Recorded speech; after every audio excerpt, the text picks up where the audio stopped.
Hi, this is Jaya. In this video, we shall see about the age of Queen Anne. Queen Anne ruled England from 1702 to 1714, that is for 12 years, and you can say that that was a golden age of the history of England because it was a period of great prosperity. Industry, agriculture, and commerce, everything prospered except the last 3 years of a rule. That was because of the unavoidable war. And main reason for this prosperity was good harvest and food was available at a very cheap price, and even cattle farming was in progress. And the social hierarchy consisted of the duke, the squire, the yeoman, the freeholder, and the tenant. The dukes were really rich. They lived a princely life, and the squires who had a large farm were doing well, except the small squires who found it extremely difficult to make both the ends meet. That is, they were earning very little, and the yeomen formed about 1/8 of the population, and the tenant farmers were little less in number. And the difference between the freeholder and the tenant farmer was more political and social than the economic status. The freeholder had a vote for parliament and he was free to choose his own candidate. The tenant farmer either did not have a vote, or even if he had the vote, he only has to cast his vote according to his landlord's wish. And the difference between the freeholder and the tenant farmer cannot be said clearly, because a man will be cultivating his own land as the owner, and that is freeholders, and at the same time the same man will be cultivating another person's land where he will be a tenant farmer. So we cannot say one person is only a owner or one person is only a tenant. A tenant can also be the owner. The owner also will go and plow another person's land and come as a tenant. And about the squires who are said in this period can be seen in Addison's Roger de Cavalli, where Sir Roger will be pictured as a typical squire, and he will insist his tenants to cast votes according to the candidate in whom he is interested. And at this period, people loved building houses and decorating their houses, and generally the houses were furnished with mahogany, which was imported from the West Indies, and China were brought from Europe by the Dutch and the English East India companies. Alexander refers to all this in his The Rape of the Lock. And in Queen Anne's reign, we can't say that education had great importance, because there were only few public schools like Eton, Winchester, and Westminster, and these public schools were patronized chiefly by the aristocracy, that is, the very rich people, and the sons of the squires, yeomen, and shopkeepers, they went to the nearby grammar schools. And wealthy families employed private chaplains to teach their children. And in schools, we can find that punishments were very severe. Flogging was generally resorted as a means of imparting knowledge and maintaining discipline among the students. And writers like Locke and Steele criticized this method of teaching, and women's education was almost neglected. Most of the girls learned from their mothers how to read, write, sew, and to manage the household, because they thought that much is enough for women. And in the early part of the 18th century, most of the marriages were arranged by the parents. At the same time, they were runaway marriages and they were also love marriages. But divorce was almost unknown, because during the 12 years rule of Queen Anne, in the whole country there were only 6 divorces.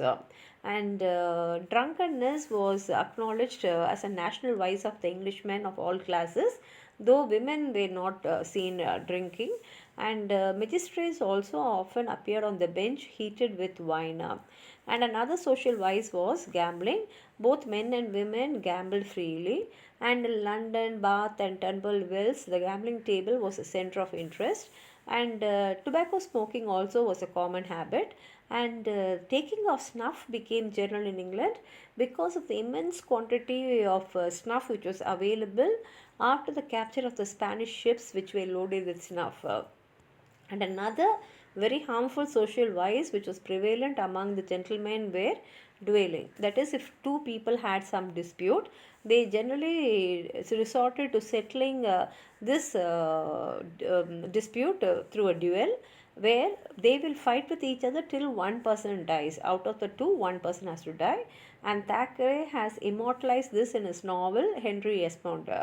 And the first half of the 18th century was a golden age of the highwaymen, that is, people who will rob you in the highways. And this was the period when Jack Sheppard, Jonathan Wild, and Dick Turpin, they all flourished because they were well known highwaymen. And in 1712, a club of young men called Mahawks, they terrorized the landowners by wanton outrages, and they even subjected women to insults and indignities, and they bet the feeble watchmen who were actually supposed to keep the streets in order. And Sir Roger de Coverley, while preparing to go to a theatre, we find him taking all the necessary precautions to protect himself from these attacks of the Mahars on their way back home at night. And important sports and pastime at that time was cricket was only then beginning, and the main other pastime and sports were football, cockfighting, horse racing, angling, shooting, and snaring birds of all kinds. And the roads were in very bad condition because the parish were supposed to maintain the roads. And what they used to do is they'll employ farmers without paying them. They were all unemployed, that is unpaid laborers. And once in a year for 6 days only they'll maintain the road. So the roads were in bad case. And Because of this bad condition of the roads, sea and river traffic became more popular, especially to carry heavy goods. And the most important industries of the period were coal mining and cloth making. The coal mines were treated as a property of the owner of the land. That is, in your land, if coal is available, means you are the owner of it. And explosions were common in these mines, and many workers lost their lives. And in cloth making, spinning was done chiefly in cottage industries by women and children, and weaving was done in the towns and villages by men. And two-fifths of the English exports consist of cloth woven in England. When Gibraltar became an English possession in 1704, a new avenue was opened for this trade in the Mediterranean region and Turkey. The American colonies were valued largely as markets for cloth made in England. Coffee drinking was a common habit, and from the reign of Charles II, the coffee house was the center of social life. In Queen Anne's time, there were as many as 500 coffee houses in the city of London alone. And the Tories, the Whigs, the clergymen, literary men, businessmen, and all other groups had their own separate coffee houses where they'll meet and discuss chiefly politics and religion. And the religious activities of the period consist of the establishment of many religious societies and charity school, and the main aim of these societies was to promote a Christian life in individuals and families, and to encourage church attendance, family prayers, and Bible study.